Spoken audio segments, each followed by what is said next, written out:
ഏറ്റവും മഹത്വമുള്ള വനിതയായി സ്വർഗത്തിലേക്ക് കടക്കുന്ന സകല ഉമ്മമാരുടെയും വനിതകളുടെയും നേതാവായി മഹദിയായ ഫാത്തിമത്തു സഹറ റളിയല്ലാഹു അൻഹ മാറി. ഫാത്തിമ ബീവിയുടെ പവർ എന്താണെന്നറിയോ? ഇസ്ലാമില് ഒരു പുരുഷൻ സാക്ഷി പറയണമെങ്കിൽ ആ പുരുഷന്റെ സ്ഥാനത്ത് സ്ത്രീയാണ് സാക്ഷി പറയുന്നതെങ്കിൽ ഒരു പുരുഷന്റെ സ്ഥാനത്ത് രണ്ട് പെണ്ണുങ്ങൾ വേണം. ഒരു പുരുഷന്റെ സ്ഥാനത്താണ് രണ്ട് സ്ത്രീകൾ.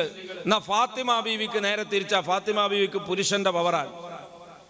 ഫാത്തിമ ബീവിക്ക് മാത്രമേ ആ പവറുള്ളൂ. ഫാത്തിമ ബീവിയാണ് സാക്ഷിയെങ്കിൽ ഒറ്റയാൾ മതി. മാത്രമല്ല, പുരുഷന്മാരിലൂടെയാണ് പരമ്പര നിലനിൽക്കുക, സ്ത്രീകളിലൂടെ പരമ്പര നിലനിൽക്കാറില്ല.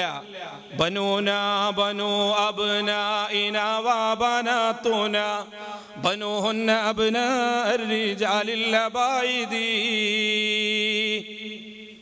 പുരുഷന്മാരിലൂടെ പരമ്പര നിലനിൽക്കും. നമ്മളെ പെൺമക്കളെ മക്കൾ വേറെ തറവാട്ടിലാണ്, അവരെ ഭർത്താവിന്റെ തറവാട്ടിലാണ് അറിയപ്പെടുക. എന്നാലോ ഇന്ന് നമുക്ക് ദുആക്ക് നേതൃത്വം നൽകാൻ വരുന്ന നൂറു സാദാത്ത് ബായാർ തങ്ങൾ ഉപ്പാപ്പയടക്കം കേരളത്തിന് ആത്മീയ നേതൃത്വം നൽകുന്ന, ലോകത്തെ മുഴുവനും നിയന്ത്രിച്ചു കൊണ്ടിരിക്കുന്ന സാദാത്തുക്കളില്ലേ, അവരെങ്ങനെയാണ് അവരുടെ പരമ്പര വന്നത്? അവരുടെ പരമ്പര വന്നത് ഫാത്തിമ ബീവിയിലൂടെയാണ്. എങ്ങനെയാണ് ഫാത്തിമ ബീവിക്ക് ആ പവർ കിട്ടിയത്? ഹബീബായ തങ്ങൾക്ക് വേണ്ടി മഹദിയായ ഫാത്തിമ ബീവി ജീവിതം സമർപ്പിച്ചപ്പോ, ഒരു മകൾ എന്നതിനേക്കാൾ ഉപരി മുത്തുനബിയെ സ്നേഹിച്ചപ്പോ ഒരു പുരുഷന്റെ പവറുള്ള കൊടുത്തു.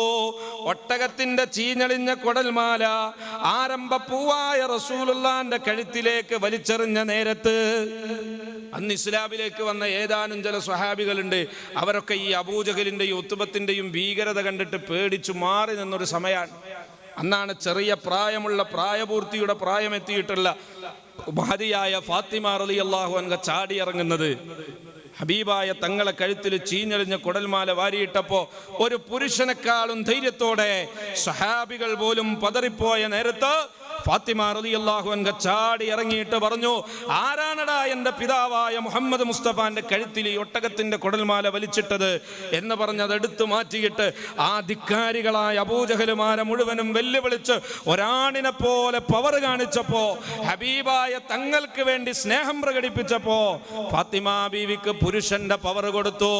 ഫാത്തിമ ബീവിയിലൂടെ ഖിയാമത്ത് നാൾ വരെയുള്ള സാദാത്തുക്കളുടെ പരമ്പരയെ അല്ലാഹു നിലനിർത്തി. മുത്തുനബിയോട് നമ്മൾ പ്രകടിപ്പിക്കുന്ന സ്നേഹത്തിൽ ഏറ്റവും വലിയൊരു ഭാഗം അവിടുത്തെ പേരമക്കളോടുള്ള സ്നേഹമാണ്.